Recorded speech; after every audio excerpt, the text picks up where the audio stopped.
જુઓ મહેમાન, અમારા છોકરાને તમારી ભત્રીજી ગમે.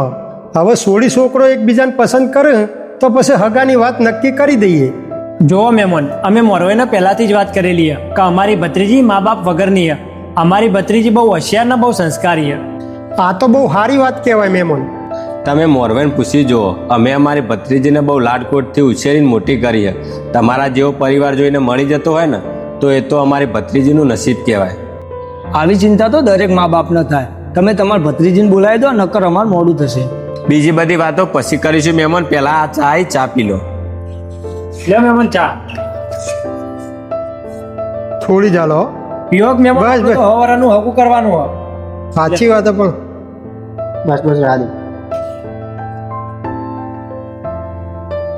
હવે તમારા ભત્રીજીને બોલાવી લે મહેમાન. રવા દો મહેમાન, બાપડી સોળીને કોઈ બોલાવી નહીં. સોળી છોકરાને ગમ્યું ને એટલું ઘણું હોય. જુઓ મહેમાન, સોળી છોકરાને ગમ્યું હોય તો અમે હગાઈ કરવા માટે તૈયાર છીએ, પણ એના માટે અમારી એક શરત છે, એ તમારે પૂરી કરવી પડશે. જો તમે શરત પૂરી કરવા માટે તૈયાર થતા હોય તો અમે હગાઈ કરવા માટે તૈયાર છીએ. શરત? આપણે તો કોઈ શરતની વાત થઈ નહીં. અરે મહેમાન, ગભરાશો નહીં. અમારી કોઈ એવી શરત નહીં. તમારે ખાલી અમારી એક વાતનું મન રાખવાનું. પણ મહેમાન, તમારી હું શરત હોય એકવાર કહો તો ખરા, તો અમને ખબર પડે. જુઓ મહેમાન, અમારી ભત્રીજીનો એક રૂપિયો લેવાનો નહીં, કંકુની કન્યા હાલવાની છે. અમને જે મળશે ને એ અમે તમને આલીશું, પણ તમે અમારા જોડે કોઈ મોટી માગણી કરતા નહીં.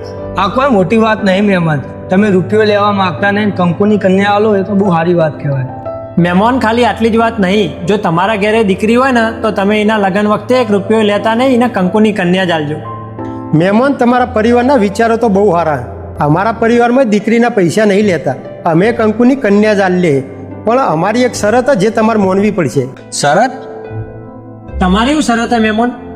અમારી એવી શરત છે કે અમારા પરિવારમાં કોઈ છોકરાના લગ્ન થાય ને તો કન્યા પક્ષ જોડેથી અમે દહેજમાં દાગીના કંઈક રૂપિયો લેતા નહીં. એવી જ રીતે તમારા પરિવારના કોઈ છોકરાના લગ્નમાં તમારે કન્યા પક્ષ જોડેથી દહેજમાં દાગીના કંઈક રૂપિયો લેવાનો નહીં.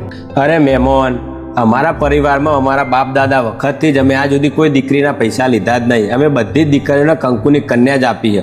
ઉપરથી અમારા કોઈ દીકરાના લગ્નમાં જો અમે દીકરી પક્ષનું ઘર આર્થિક રીતે નબળું હોય ને તો અમે એક સંબંધની રીતે એમને થોડી ઘણી મદદે કરી દઈએ. ઘણી દીકરીના મા બાપ એવા પણ હોય જ્યારે પોતાની દીકરીના લગ્ન કરાવે ને તારા લેવડ દેવડ એમના માટે શ્રાપ બની જાય, અને જ્યારે પોતાના દીકરાના લગ્ન કરાવે ને તારા લેવડ દેવડ એમના માટે એક રિવાજ બની જાય. આ વાત કડવી હ પણ સત્ય હ. એકદમ સાચી વાત કરી તમે. અમારી શરત તમને મંજૂર હ, તમારી શરત અમને મંજૂર હ, તો કરો કંકુના. અમારા તરફથી તો હાથ છે.